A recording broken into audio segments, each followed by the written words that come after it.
तो hello friends, स्वागत है आपका मेरी इस वीडियो में। और आप मेरा देख रहे हैं यूट्यूब चैनल सिंह गुरु। तो आज फिर हम आपके लिए एक वीडियो लेके आए हैं। और ये जो वीडियो है 2024 का जो है इसके ऊपर है। और बताते हैं कि जो जनता ने है दिल से बताया है और क्या बताया है और किस आधार पर बताया है। आप इनका ज्ञान देख लें पहले और फिर हम बात करेंगे। पहले आइए वीडियो देख लेते हैं।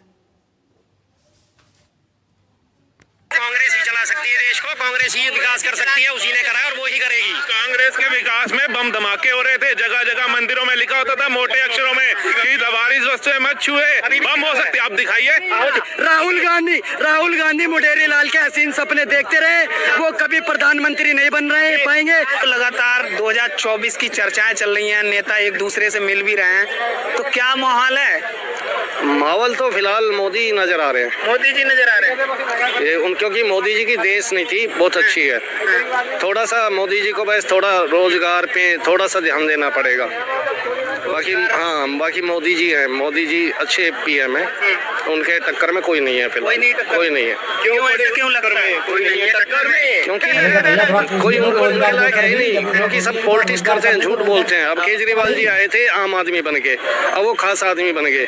मैं ये नहीं लूंगा, मैं वो नहीं लूंगा, सब कुछ तो ले लिया उन्होंने। सब में भेदभाव किया है। राहुल गांधी के बारे में क्या कहेंगे? विदेश में जब भी जाते हैं भारत की बुराइयां करते हैं, तो जो बयान दिया उन्होंने कहा देश में राजनीति करना आसान नहीं है, मोदी जी भगवान को भी समझा सकते हैं ब्रह्मांड कैसे चलाना है। क्या कहेंगे इस बयान को लेकर? क्योंकि राहुल गांधी जी को पूरे हिंदुस्तान के बारे में धरातल की नॉलेज नहीं है, अभी उनको सीखना पड़ेगा। इस वजह से वो ऐसी बातें करते हैं जो हमारे कोई बच्चे भी, ये लोग भी नहीं करते। वो ऐसी बातें करते हैं, उनको सीखने की आवश्यकता है। बहुत ज्ञानी बंदे हैं राहुल गांधी जी, बहुत ज्ञानी बंदे हैं। उन्होंने जब से सांसद में पैर रखा है तब से दो बंदों की जिंदगी देखो कितनी बना दी है। केजरीवाल जी की भी बना दी, मोदी जी की तो 300 थी, अब वो 400 पार ले जाने की उस पे है। देखो जहाँ जाते हैं कांग्रेस, केजरीवाल ले गया सारी सीटें। इतनी बुराइयां करते हैं, जनता इतनी जागरूक हो रही है उनके बयानों से। जो भी नमूना कह रहे, भगवान से तुलना करने को कह रहे, उनको मोदी जी के कार्य जो कर रहे हैं उसकी प्रशंसा नहीं करेंगे। हिंदुस्तान जो आज इतनी ऊपर ऊंचाइयों को छू रहा है उसकी प्रशंसा नहीं करेंगे। लेकिन मोदी जी युग पुरुष को नमूना कहने में 1% भी नहीं झलकते। जो मोदी जी विदेशों में जा करके भारत का मान सम्मान बढ़ा रहे हैं, भारत की संस्कृति ऊपर ले जा रहे हैं, वो एक व्यक्ति उसी कंट्रियों में जा करके मोदी जी को नमूना कह करके भगवान से तुलना करके के भारत के प्रधानमंत्री का अपमान नहीं, 140 करोड़ जनता का अपमान कर रहे हैं। और ये ख्वाब देखते हैं कि मैं प्रधानमंत्री बनूंगा। 3 प्रधानमंत्री आपके खानदान से हुए 70 साल के अंदर। क्या आपने विकास किया भारत का? क्या आपने दिखाया भारत को? इनको असली पीड़ा है कि 9 साल के अंदर एक प्रधानमंत्री ने इतने कार्य कर दिए जो मेरे खानदान के 3 चुनिंदा प्रधानमंत्री नहीं कर पाए। लेकिन राहुल गांधी कहते हैं देश को बेच रहे हैं मोदी जी। कांग्रेस ने बना के देश को खड़ा किया, मोदी जी सब कुछ एक एक करके बेचते जा रहे हैं। अगर बीजेपी बेच रही होती देश को, मोदी जी बेच रहे होते ना, तो 9 साल के अंदर इतना विकास देखने को नहीं मिलता हमें। वंदे भारत जैसी ट्रेनें ले लो, 37 से 38 किलोमीटर पर डे हाईवे बन रहे हैं, रोडें बन रही हैं, उसका विकास देख लो। 97% फोन जो है मैन्युफैक्चरिंग भारत में हो रही है, वो विकास देख लो। ठीक है, भारत का मान सम्मान उस स्तर पे बढ़ रहा है, वो देख लो। 5वीं सबसे बड़ी अर्थव्यवस्था भारत की बन गई, वो देख लो। अभी भी इनको लगता है कि मोदी जी देश बेच रहे हैं। बेच तो तुम रहे थे जिनके हाथों से मोदी ने छीन के बचाया है। क्या शुभ नाम हुआ सर? बीबी शर्मा। सर 2024 की चर्चा चल रही है, तो अगले साल इलेक्शन है, क्या मन बनाया कौन होना चाहिए अगला प्रधानमंत्री? कांग्रेस को क्यों लाना चाहते हैं? तो कांग्रेस ही चला सकती है देश को, कांग्रेस ही विकास कर सकती है, उसी ने करा है और वो ही करेगी। कांग्रेस के विकास में बम धमाके हो रहे थे, जगह जगह मंदिरों में लिखा होता था मोटे अक्षरों में कि दवारिस वस्तुएं मत छुए, बम हो सकती है। आप दिखाइए। कांग्रेस का प्रधानमंत्री जब कोई हमला होता था बॉर्डर पे, तो वहाँ पर चिट्ठियां लिखता था यूएनओ में और भारत अमेरिका के प्रधानमंत्री को, और ये वाला प्रधानमंत्री सर्जिकल स्ट्राइक कराता है। और यूक्रेन युद्ध के अंदर अमेरिका और यूक्रेन के मंत्रियों को कहते हैं मोदी जी कृपया करके यहाँ शांति कराइए, क्योंकि आप ही करा सकते हैं। बताइए। राहुल गांधी मुडेरी लाल के हसीन सपने देखते रहे, वो कभी प्रधानमंत्री नहीं बन रहे पाएंगे। मोदी जी का काम कैसा रहा 9 साल के अंदर? 9 साल में देश में जिस तरीके से तरक्की हुई, जिस तरीके से विकास हुआ, वो 60 सालों में नहीं हुआ। अगर कोई कांग्रेस का चाहे तो मैं गिना सकता हूँ, ये 5 काम पूछते मैं 7 गिनाऊंगा, पर सुनने की शक्ति रखे। पहली बात तो ये, इसको गांधी कहना बंद करो, ये गांधी नहीं है, गांधी नहीं है, ठीक है ना। वो कहता है कि जब मैं राहुल सावरकर नहीं हूँ, मैं शायद है तो गांधी भी नहीं, है ना भाई। देखो बाप के नाम से होता है, बाप क्या था, दादा क्या था, नाना के नाम से थोड़ा नाम चलता है। सही बात कह रहे हैं। और नाना के भी दोस्त का कहाँ से है गांधी, पहले तो ये बताओ। अच्छा, राहुल गांधी को लेकर क्या कहेंगे? वो अभी जब भी विदेश जाते हैं कुछ ना कुछ बोलते हैं, देश के खिलाफ ही बोलते हैं, क्या कहेंगे उनके बयान को लेकर? क्या कहेंगे? हम तो कह रहे हैं कि भगवान उनको सद्बुद्धि दे, इसी तरह जाकर अपना वो स्टेटमेंट देते रहे, बोलते रहे, क्योंकि जनता अब अवेयर हो चुकी है, कौन क्या बोल रहा है, कौन क्या कर रहा है, जनता सब समझ रही है, ठीक है ना। नहीं करना चाहिए। आज मोदी को 300 सीट 303 दिलाने वाला कौन है? ये राहुल गांधी जी है।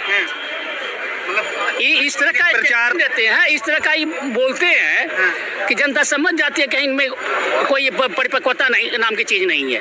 ये क्या बोल रहे हैं, इसका क्या रिजल्ट निकल रहे, इसके क्या जनता पर असर पड़ रही है, ये खुद नहीं जानते हैं। और नहीं तो कांग्रेस इंदिरा के शासन में जब विपक्षी की तरफ से अटल बिहारी वाजपेयी गए थे विदेश में, जबकि विपक्षी के थे, क्यों? क्योंकि उन इंदिरा गांधी को विश्वास था कि अगर जाएंगे तो हमारे देश के हित में ही काम करेंगे। मान लीजिए कोई पार्टी, ठीक है, पार्टी का अपना विचारधारा में अपना मतभेद हो सकता है, लेकिन हम अपने देश के विरोध तो नहीं करेंगे ना। अगर कोई आपको दिक्कत नहीं लगी, आप यहाँ पर बोलते ना। ठीक, देश की बात देश में ही बोलना चाहिए। आपके विचार क्या है सर? 2024 का इलेक्शन नजदीक है, कांग्रेस लगातार करिए हम जनता के मुद्दे उठा रहे हैं, लोकतंत्र को बचाना है तो भाजपा को हटाओ, क्या कहेंगे?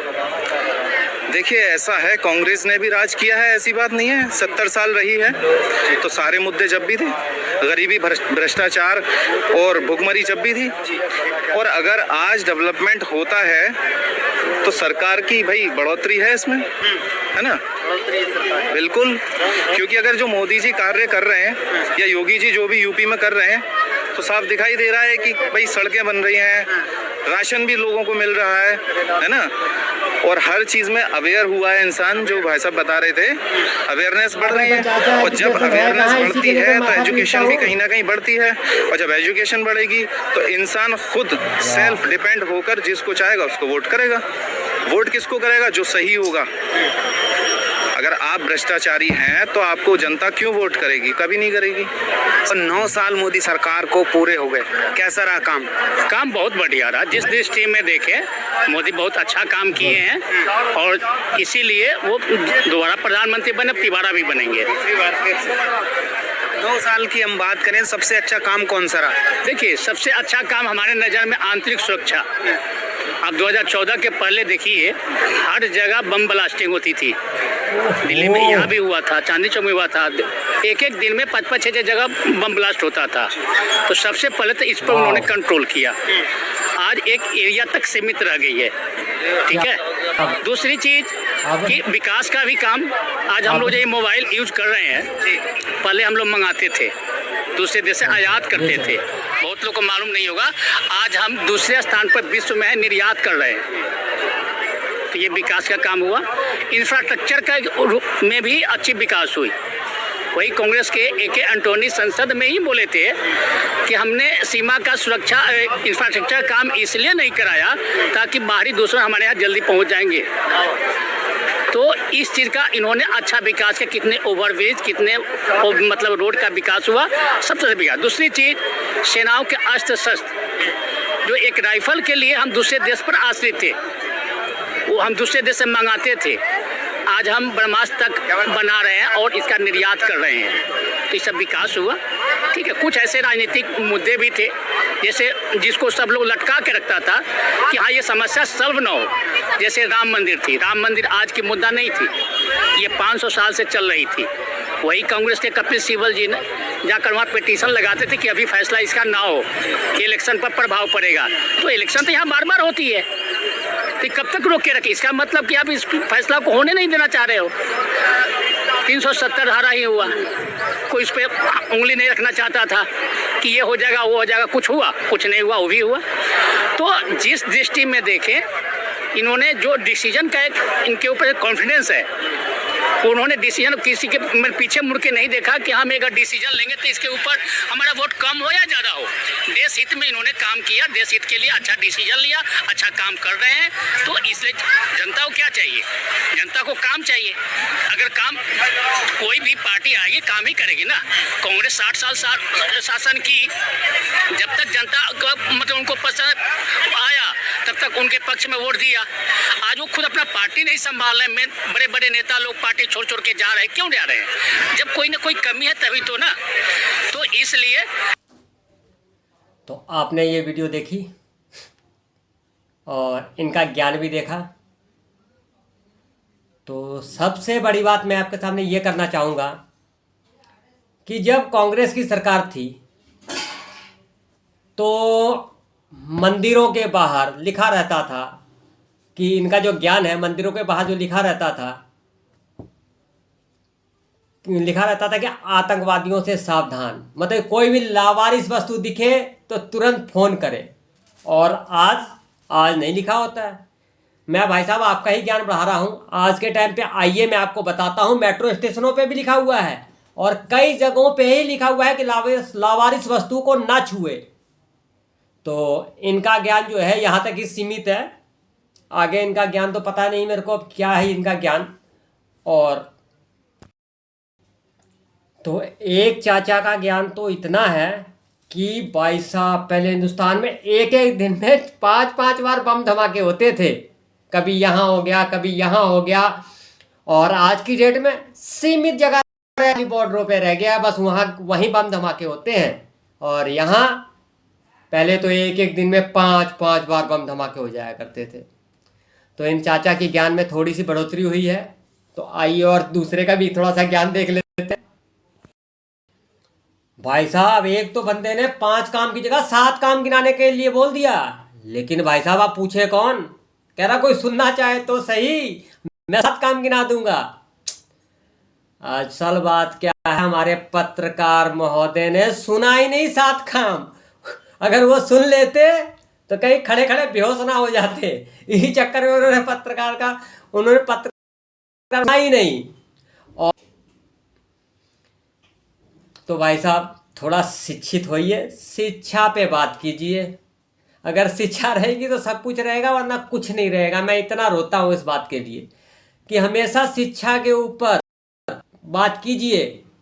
आप 2024 को लेके बैठे हैं तो भाई साहब सबसे पहले शिक्षा है, उसके अलावा कुछ नहीं। Education is the first. Education सबसे पहले है। अगर एजुकेशन है तो सब कुछ है आपके पास, नहीं तो कुछ भी नहीं है। आप भाई साहब आज का टाइम ऐसा है कि अगर मैं मजदूर हूं तो मेरे बच्चे भी मजदूरी करेंगे आगे चल के। और मैं सरकारी स्कूल में पढ़ाऊंगा, वो वहीं तक सीमित रहेंगे। और मैं क्या बोलूं, प्राइवेट पढ़ाने के लिए मेरे पास पैसे नहीं होंगे, तो मैं मजदूरी करूंगा तो मेरे बच्चे भी आगे चल के मजदूरी करेंगे। हाल ये हो चुका है इस टाइम। तो आपने भी आप देख ही लिया सारा कुछ ये वीडियो। तो सबसे बड़ी बात, अगर आपको मेरी बातें थोड़ी सी भी अच्छी लगती है तो मेरे चैनल को थोड़ा सब्सक्राइब कीजिए, लाइक कीजिए। तो मिलते हैं नेक्स्ट वीडियो में।